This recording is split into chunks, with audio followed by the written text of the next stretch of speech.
السلام علیکم ورحمۃ اللہ وبرکاتہ۔ الحمد للہ رب العالمین والصلاة والسلام علی اشرف الانبیاء والمرسلین۔ اللہم لا سہل الا ما جعلته سہلا وانت تجعل الحزن اذا شئت سہلا یا مقلب القلوب صرف قلوبنا علی طاعتک۔ اللہم رب زدنا علما، اللہم رب زدنا علما۔ اللہ پاک کی حمد و ثنا اور عقائد و جہاں نبی مکرم تاجدار عرب و عجم سید المرسلین خاتم النبیین رحمت للعالمین کی ذات گرامی پر درود اسلام کے بعد، رب کائنات کا احسان عظیم ہے کہ گزشتہ مجلس میں ہم نے سورہ توبہ کے اہم مضامین اور خلاصہ پر گفتگو کی تھی۔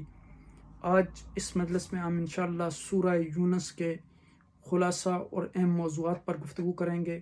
رب کائنات سے دعا ہے کہ وہ ہمیں حق بات کہنے، سننے اور اس پر عمل کرنے کی توفیق عطا فرمائے۔ یونس علیہ السلام ایک برگزیدہ بندے کا نام ہے۔ اس سورت کا نام سورہ یونس اس لیے ہوا کہ اس میں یونس اور ان کی قوم کا ذکر ہے۔ اس قوم کی خصوصیت یہ ہے کہ یہ اللہ سبحانہ وتعالیٰ کے عذاب کے آثار دیکھ کر ڈر گئے، اللہ پر ایمان لائے اور سب نے رو کر اللہ سبحانہ وتعالیٰ سے معافی مانگی اور عذاب ٹال جانے کی دعا کی۔ اللہ سبحانہ وتعالیٰ نے ان کی دعا قبول کر لی اور ان کے اوپر سے عذاب جو ہے وہ ٹل گیا۔ ایسا کسی اور قوم نے پہلے نہیں کیا۔ یہ سورہ مبارکہ جو ہے مکہ مکرمہ میں غالباً نبوت ہجرت سے 4 سال پہلے نازل ہوئی، اس لیے اور مکی صورتوں کی طرح اس میں بھی انسان کو ہدایت کی گئی ہے کہ دنیا کے کارخانے اور اس کے نظام کو دیکھ کر اس کے بنانے والے اور انتظام کرنے والوں کو پہچانے کہ اس ساری کائنات کا پیدا کرنے والا ایک ہی ہے اور وہی اس کا پالنے والا ہے، وہی ہر ایک کو اس کی زندگی کی تمام ضروری چیزیں دیتا ہے، خود انسان بھی اسی کا بنایا ہوا ہے۔ اس نے اس کو زیادہ سمجھ اس لیے عطا کی ہے کہ کائنات کا اور فطرت کا مطالعہ کر کے ان کے اور اپنے خالق رب کو اچھی طرح پہچانے، پھر اپنی ساری قوتیں اس کو راضی کرنے میں صرف کر دے۔ انسان کی ہدایت کے لیے اس نے انسانوں میں سے کچھ لوگوں کو اپنا رسول بنا کر وقتاً فوقتاً بھیجا ہے تاکہ وہ لوگوں کو خواب غفلت سے بیدار کرتے رہیں اور انہیں بتائیں کہ تمہیں مرنے کے بعد اپنے مالک کے سامنے حاضر ہونا ہے اور تمہارے سارے اعمال کا حساب لیا جائے گا۔ اس صورت میں آگے چل کر حضرت نوح علیہ السلام، حضرت موسیٰ علیہ السلام، حضرت ہارون علیہ السلام اور حضرت یونس علیہ السلام کا حال اور ان کی قوموں کا ان کے ساتھ جو رویہ اور سلوک تھا بیان کر کے توجہ دلائی گئی کہ پچھلی امتوں کے حالات سے بھی تمہیں کچھ سیکھنا چاہیے۔ انسان کی سرکشی جو ہے دور کرنے اور قانون الہی کا مطیع اور فرمانبردار بن کر رہنے کے لیے نہایت واضح اور مؤثر طریقے سے صورت میں ہدایات دی گئیں، جن پر غور کرنے سے ایک طرف تو انسان کی زندگی جو ہے اسے بسر کرنے کا طریقہ معلوم ہوتا ہے، دوسری طرف جو ہے وہ اس دنیا میں انتظام اور امن و امان قائم رکھنے کا ذمہ دار ہے۔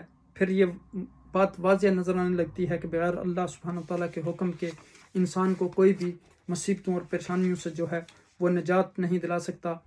اس صورت کا آغاز بھی حروف مقطعات سے ہوا اور اس کے بارے میں اللہ اور اس کے رسول صلی اللہ علیہ وسلم ان کے بہتر معنی جانتے ہیں۔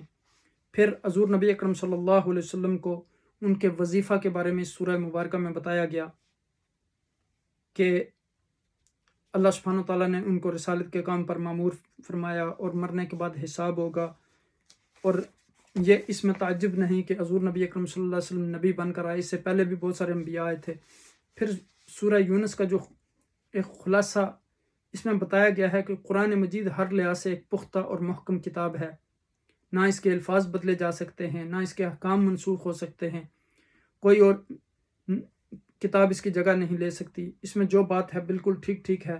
پھر فرمایا کہ اللہ تعالیٰ نے انسان کی ہدایت کے لیے ان میں سے ایک آدمی کو اپنا رسول مقرر کر دیا، تو اس میں تعجب کی کوئی بات نہیں۔ رسول کا آنا اس لیے ضروری ہے کہ انسان بہکانے والے دنیا میں بہت ہیں اور اس کے لیے بہت مشکل ہے کہ وہ خود سیدھا راستہ تلاش کر لے۔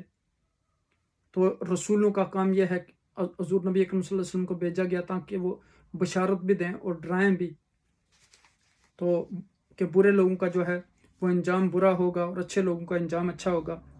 پھر اب یہاں دیکھیں کہ ساری صورت میں اس بات پر زور دیا گیا ہے کہ اللہ سبحانہ تعالیٰ کو پہچانو، اس کی بندگی کرو، ورنہ مرنے کے بعد جو پچھتانا پڑے گا۔ یہ دنیا جو ہے یہ زیب و زینت اس کی عارضی ہے، چند دنوں کے لیے آپ نے یہاں رہنا ہے، آپ کا اصل ٹھکانہ جو ہے وہ جنت ہے، اس کے لیے تیاری کریں۔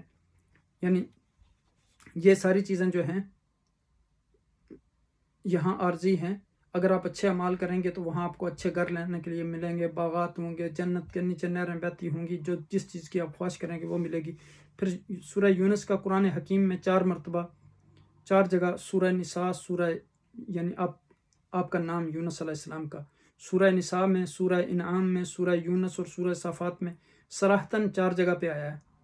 سورہ یونس کی آیت نمبر 98 میں، پھر سورہ صافات کی 139 میں، اور اسی طرح سورہ نساء کی 163 میں، اور الانعام کی 86 میں، صافات کی 142 میں، اور القلم کی 42 میں.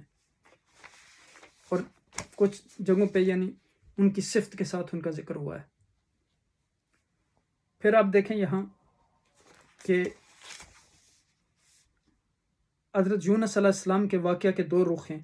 ایک ان کا مچھلی کے پیٹ میں جانا، اس کا تفصیلی ذکر سورہ صافات میں ہے، اور دوسرا ان کی قوم کا ان کی غیر موجودگی میں توبہ استغفار کرنا. یعنی حضرت یونس علیہ السلام اپنی قوم کے ایمان سے مایوس ہو کر جب اللہ کے عذاب آنے کو یقینی دیکھ کر نینوا کی سرزمین کو چھوڑ کر چلے گئے. آگے جانے کے لیے جب وہ کشتی میں سوار ہوئے تو سمندر میں طغیانی آ گئی، انہوں نے چھلانگ لگا دی، ایک مچھلی نے ان کو نگل لیا، اور پھر اللہ سبحانہ وتعالیٰ نے مچھلی کے پیٹ میں ان کو محفوظ رکھا. پھر اس مچھلی نے آ کے سمندر کے کنارے پر ان کو نگل دیا. تو یہاں اب دیکھیں کہ پھر اللہ سبحانہ وتعالیٰ نے ان کی قوم کی دعا سنی.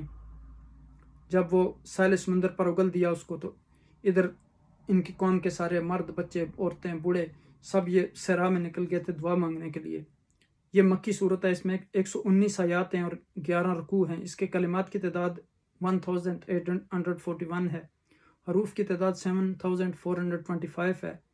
اس سورہ مبارکہ کی تلاوت سے اللہ کے حکم سے 74,250 نیکیاں ملتی ہیں. اس سورہ میں ایمان کے بنیادی ارکان، عقائد اور بالخصوص قرآن حکیم سے بحث کی گئی ہے. سورہ کا آغاز اللہ کی مقدس کتاب اور حبیب قبریہ صلی اللہ علیہ وسلم سے ہوتا ہے. یہاں بڑے واضح انداز میں بتایا گیا کہ حضور نبی اکرم صلی اللہ علیہ وسلم خاتم المرسلین کی نبوت اور رسالت سے کسی کو تعجب نہیں ہونا چاہیے، کیونکہ یہ آپ کی بعثت کوئی نئی بات نہیں ہے. اس سے پہلے بھی بے شمار پیغمبر اللہ سبحانہ وتعالیٰ نے دنیا میں بھیجے ہیں. پھر یہاں اس کے بعد وہ قدرت کی نشانیاں بیان کی گئیں کہ رات اور دن کا اختلاف، یہ زمین و آسمان کی تخلیق، یہ ساری اللہ سبحانہ وتعالیٰ کی قدرت کی نشانیاں ہیں. اور فرمایا کہ جو لوگ امید نہیں رکھتے ہمارے پاس آنے کی، ان الذین لا یرجون لقاءنا وردوا بالحیات الدنیا واطمأنوا بها والذین هم عن آیاتنا غافلون، یعنی یہی لوگ ہیں جنہوں نے پکا دنیا کو سمجھ لیا ہے امید کا ٹھکانہ اور اس پر راضی ہو گئے، آخرت کی طلب ہی نہیں، اس میں جی لگا بیٹھے ہیں، آئندہ کی کچھ خبر نہیں. جو لوگ ہماری آیتوں سے بالکل غافل ہیں، ایسے لوگوں کا ٹھکانہ جو ہے وہ جہنم ہے. پھر آگے فرمایا کہ وَإِذَا مَسَّ الْإِنسَانُ الضُّرَّ دَعَانَا لِجَنبِهِ قَاعِدًا أَوْ قَائِمًا فَلَمَّا كَشَفْنَا عَنْهُ الضُّرَّ وَمَرَّ كَأَن لَّمْ يَدْعُنَا إِلَىٰ ضُرٍّ مَسَّهُ كَذَٰلِكَ زُيِّنَ لِلْمُسْرِفِينَ مَا كَانُوا يَعْمَلُونَ. یعنی جب کوئی تکلیف پہنچتی ہے تو دعا کرتے ہیں، جب اللہ سبحانہ وتعالیٰ آسانی فرما دیتا ہے تو ایسے لگتا ہے جیسے وہ جانتے نہیں تھے یا انہوں نے کوئی چیز مانگی نہیں تھی. تو یہ چیزیں جو ہیں یہ یہاں بیان کی گئی ہیں. یہاں قرآن کی حقانیت آپ دیکھیں کہ جو لوگ حبشہ کی طرف ہجرت کر کے گئے تھے تو ان سے جب ہرقل نے پوچھا تھا، سوال کیا تھا کہ دعوی نبوت سے پہلے بھی تم نے کبھی نبی اکرم صلی اللہ علیہ وسلم کو جھوٹ بولتے ہوئے سنا ہے؟ تو کافر اور مشرک ہونے کے باوجود ابو سفیان نے اس کا جواب وہ نفی میں دینے میں مجبور ہو گیا تھا. تو امام راضی فرماتے ہیں کہ مشرکین نے بچپن سے جو ہے نزول قرآن تک کے زمانے رسول کی زندگی کا مشاہدہ کیا تھا. وہ جانتے تھے کہ آپ نے کسی کتاب کا مطالعہ نہیں کیا، 40 سال زندگی ان کے درمیان گزری، کسی کی شاگردی اختیار نہیں کی. آپ یکا یک ایک عظیم کتاب ان کے پاس لے کر آگے جو علم اصول کے نوادر، علم احکام کی باریکیاں، علم اخلاق کے لطائف جو علم اصول کے نوادر ہیں، علم احکام کی باریکیاں، اخلاق کے لطائف، یہ ساری چیزیں اس میں، جس سے بڑے بڑے ادیب اور عاجز اور بلغاء بھی فصحاء وہ عاجز آگے اس جیسی مثال پیش کرنے سے. پھر آپ دیکھیں کہ یعنی کفار کو چیلنج کیا گیا کہ اس جیسی 10 صورتیں لے آؤ، اس جیسی 3 صورتیں لے آؤ، اس جیسی ایک صورت لے آؤ، لیکن وہ اس سے عاجز آ گئے اور وہ اس کا جواب نہ دے سکے۔ پھر حضرت ہارون علیہ السلام اور حضرت موسیٰ علیہ السلام کا قصہ اس میں بیان کیا گیا، یعنی 3 قصے ذکر کرنے کے بعد پھر مشرکین کی تنبیہ کی گئی کہ اگر وہ کفر سے باز نہ آئے تو قیامت سے پہلے بھی ان پر عذاب آ سکتا ہے، اور حضور نبی اکرم صلی اللہ علیہ وسلم اور مومنین کو بشارت دی گئی کہ اللہ کی مدد قریب ہے، یہ ہماری سنت ہے کہ بالآخر اہل ایمان کو ہم نجات دیتے ہیں۔ پھر سورہ یونس کی ابتدا قرآن حکیم کے ذکر سے ہوئی تھی، اسی طرح اس کی انتہا بھی سچی کتاب اور ذکر سے ہوتی ہے۔ فرمایا کہ فرما دیجئے انسانوں، تمہارے پاس تمہارے پروردگار کی جانب سے حق قرآن آ چکا، تو جو کوئی ہدایت حاصل کرتا ہے تو اس ہدایت کا فائدہ اسی کو ہوگا، اور جو گمراہی اختیار کرتا ہے تو اس گمراہی کو وبال اسی پر پڑے گا، اور میں تم پر وکیل نہیں ہوں۔ ہے پیغمبر صلی اللہ علیہ وسلم، آپ اسی کی اتباع کیجئے جو کلام اللہ کی طرف سے وحی کیا جاتا ہے، اور صبر کیجئے یہاں تک کہ اللہ سبحانہ وتعالیٰ فیصلہ کر دے، اور وہ سب سے بہتر جو ہے فیصلہ کرنے والا ہے۔ اللہ سبحانہ وتعالیٰ ہمیں اس سورہ مبارکہ کی آیات پر عمل کرنے کی توفیق عطا فرمائے، ہمیں قرآن کا فہم سلیم عطا فرمائے، قرآن و حدیث پر عمل کرنے کی توفیق عطا فرمائے۔ جزاکم اللہ خیر وما علینا الا البلاغ۔ پلیز اس ویڈیو کو دوسرے لوگوں کے ساتھ بھی شیئر کریں، اور ہمارے اس چینل کو بھی سبسکرائب کر لیں تاکہ تمام ویڈیوز آپ کے پاس پہنچتی رہیں۔ اللہ سبحانہ وتعالیٰ آپ کا حامی و ناصر ہو۔ السلام علیکم ورحمۃ اللہ وبرکاتہ۔